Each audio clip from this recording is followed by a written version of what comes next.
வணக்கம் மக்களே. காசாவயல் கண்ணன் கதைகள் சேனல் மூலமாக உங்களை எல்லாம் சந்திக்கிறதுல எனக்கு ரொம்ப பெருமையாக இருக்குது. இப்போது கர்ம வீரர் காமராஜருடைய 124வது பிறந்த நாளை நம்ம ஜூலை 15 கொண்டாடிக்கிட்டு இருக்கிறோம். இந்த நேரத்தில் காமராஜரை பற்றி சில சம்பவங்களை உங்களோட பகிர்ந்துக்கிறதுல எனக்கு ரொம்ப மகிழ்ச்சியாக இருக்குது. பள்ளிக்கு வந்தவர்களெல்லாம் பார்த்தார்கள் மாணவர்களின் புத்தகப் பையை, இவர் மட்டும்தான் பார்த்தார் இறைப்பையை அப்படின்னு கர்ம வீரர் காமராஜரை பற்றி கவிஞர் நெல்லை ஜெயந்தா எழுதின கவிதை என்னை ரொம்ப ஈர்த்துச்சு. பொதுவாக பாரதியாரை காமராஜருக்கு ரொம்ப பிடிக்கும்.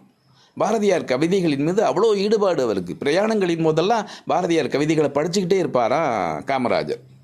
அதனால தான் அவர் இந்த மதிய உணவு திட்டத்தை தொடங்கி வச்சார்ல, அது எங்கே தொடங்கினார் தெரியுமா? தனி ஒருவனுக்கு உணவில்லை எனில் இந்த ஜகத்தினை அழித்திடுவோம்னு தனி மனித பசியை பாடிய பாரதியார் பிறந்த எட்டயபுரம் என்ற ஊரில் ஒரு பள்ளிக்கூடத்தில் தன்னுடைய மதிய உணவு திட்டத்தை தொடங்கி வச்சிருக்கிறாரு காமராஜர் அவர்கள். அதுக்கப்புறம் பார்த்தீங்கன்னா மதுரையில் அலங்காநல்லூர் பக்கத்தில் ஒரு இடைத்தேர்தல். அந்த இடைத்தேர்தலில் பொதுக்கூட்டத்தில் பேசுகிறதுக்காக காமராஜர் வந்திருக்கிறார். அப்போ மேடையில் பார்த்தீங்கன்னா ஒரு மாணவன், ஒரு பள்ளிக்கூடத்தில் படிக்கிற பையன் அப்படியே ரொம்ப அழகான கவிதை வரிகளோடு பேசிக்கிட்டு இருக்கான். காமராஜரை உயர்த்தி அழகாக பேசிக்கிட்டு இருக்கான். நல்ல கைதட்டல் வாங்குகிறான். கூட்டம் முடிஞ்சிருச்சு. காமராஜர் காரில் ஏற போகிறப்ப அந்த பையனை கூப்பிட்றாரு.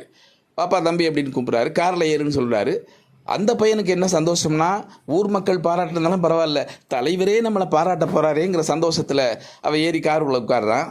தம்பி உன் பேர் என்னப்பா அப்படின்னு கேட்குறான். பேரை சொல்கிறாரு. என்னப்பா படிக்கிறேன்னு கேட்குறாரு காமராஜர். 10வது படிக்கிறேன். ஏன்பா 10வது படிக்கிறவனுக்கு இங்கே என்னப்பா வேலை? படிக்கிற காலத்தில் நல்லா படிக்காமல் இப்படி மேடையில் நிற்கிறியே, இப்போ என்ன சுதந்திர போராட்டம் நடந்துக்கிட்டு இருக்கு, நீ முழங்குறதுக்கு? இது சாதாரண ஒரு இடைத்தேர்தல் தானே. சரி, அப்படி என்ன உனக்கு பொது விஷயங்களில் ரொம்ப ஈடுபாடு இருக்கா? பொது சேவை செய்கிறது ஆசைப்படுவியா அப்படின்னு கேட்டிருக்கிறாரு. ஆமாங்க ஐயா, எனக்கு ரொம்ப ஆசை இருக்குது, எங்கள் அப்பா என்னை எப்படி தான் வளர்த்துருக்காரு அப்படின்னு. அப்போனா ஒன்று செய், என்ன பண்ணுறது தெரியுமா? நல்லா படித்து முன்னுக்கு ஐஏஎஸ் ஆஃபீஸர் ஆகி இந்த பொதுமக்களுக்கு சேவை பண்ணு அப்படின்னு சொல்லி அனுப்பி வச்சாராம். அந்த காமராஜருடைய வார்த்தைகள் அந்த மாணவருடைய மனசில் அப்படியே பதிஞ்சு நல்லா படித்து முன்னுக்கு முதலில் தமிழில் ஐஏஎஸ் பாஸ் பண்ண முதல் தமிழராக, முதல் மாணவராக பெருமை சேர்த்தவர் யார் தெரியுமா? இன்றைக்கு ஓய்வு பெற்ற ஐஏஎஸ் அதிகாரியான ஆர் பாலகிருஷ்ணன் அவர்கள் தான். அவர் நிறைய சிந்துவெளி ஆராய்ச்சி பற்றியெல்லாம் நிறைய நூல்கள் எழுதியிருக்காங்க. அவர் தன்னுடைய கூட்டங்களிலும் தன்னுடைய நூலிலும் இதை பதிவு செய்திருக்கிறார். நான் ஐஏஎஸ் ஆஃபீஸர் ஆவதற்கு முதல் காரணமாக இருந்தது காமராஜர் அப்படிங்கிற ஒரு விஷயத்தை பதிவு பண்ணியிருக்கிறார். அப்படி பார்த்தீங்கன்னா காமராஜர் மாணவர்களுடைய முன்னேற்றத்தில் எவ்வளவு அக்கறையோடு இருந்திருக்கிறாருங்கிற விஷயத்தை நாம் பார்க்க வேண்டியிருக்கு. அடுத்து பார்த்தீங்கன்னா இந்த எம்பிபிஎஸ் சீட் இருக்குல்ல, அது முதலமைச்சருக்குன்னு ஒரு 10 கோட்டா இருக்குது. 10 சீட்டு முதலமைச்சர் செலக்ட் பண்ணலாம் அப்படிங்கிற மாதிரி.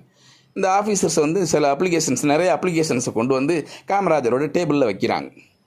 டேபிளில் வச்சுட்டு சொல்கிறாங்க, இப்போ இது செலக்ட் பண்ணி கொடுங்கன்னு கேட்குறாங்க. பொதுவாக என்ன பண்ணுவாங்கன்னா, வச்சுட்டு போங்கப்பா அப்புறம் பார்ப்போன்னு தான் சொல்லுவோம். ஆனால் காமராஜர் என்ன பண்ணாராம், உடனே கிளி சீட் எடுக்கும்ல, அது மாதிரி டக்குன்னு ஒரு 10 சீட்டை உருவினாராம். உருவிட்டு எடுத்து கொடுத்துருக்குறாரு. இந்தாப்பா எடுத்தாச்சு அப்படின்னு சொல்லிட்டு அந்த ஆஃபீஸர்ஸுக்கெல்லாம் ஆச்சரியம். ஐயா, இவ்வளோ சீக்கிரம் எடுத்துட்டீங்களே, என்ன நாம்ஸில் நீங்கள் இதை எடுத்தீங்க அப்படின்னு கேட்டதுக்கு காமராஜர் சொன்னாராம், அந்த விண்ணப்பத்தில் பெற்றோர் கையொப்பங்கிற இடத்துல எவன்லாம் ரேகை வச்சுருக்கானோ அந்த விண்ணப்பத்தை பூரா எடுத்தேன்யா அப்படின்னு சொன்னாரா. ஏன்னு கேட்டிங்கன்னா, படிக்காத பாமர மக்கள் வீட்டிலிருந்து மருத்துவர்கள் மாணவர்கள் வரணும் அப்படின்னு நான் ஆசைப்படுறேன் அப்படின்னு சொன்னாராம்.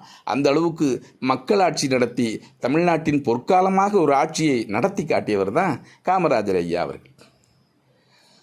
மலர்களின் நடுவினில் ஒரு ரோஜா, மக்களின் மத்தியிலே காமராஜா. மலர்களின் நடுவினில் ஒரு ரோஜா, மக்களின் மத்தியிலே காமராஜா. எத்தனையோ தலைவருண்டு இந்நாட்டில், எவ்வளவோ பொருள்களுண்டு அவர் வீட்டில். எத்தனையோ தலைவருண்டு இந்நாட்டில், எவ்வளவோ பொருள்களுண்டு அவர் வீட்டில். அத்தனையும் நாடாமல் எதனையும் தேடாமல் உத்தமராய் வாழ்ந்தவர்தான் காமராசா. உத்தமராய் வாழ்ந்தவர்தான் காமராஜா. காமராஜர் அவர்களுடைய நினைவுகளை போற்றுவோம். என்ன நண்பர்களே, இந்த சம்பவங்கள் உங்களுக்கு பிடிச்சிருக்குன்னு நினைக்கிறேன். இன்னொரு நாள் இன்னொரு சம்பவங்களோடு சந்திப்போமா? அதுவரைக்கும் அன்புடன் உங்கள் காசாவயல் கண்ணன்.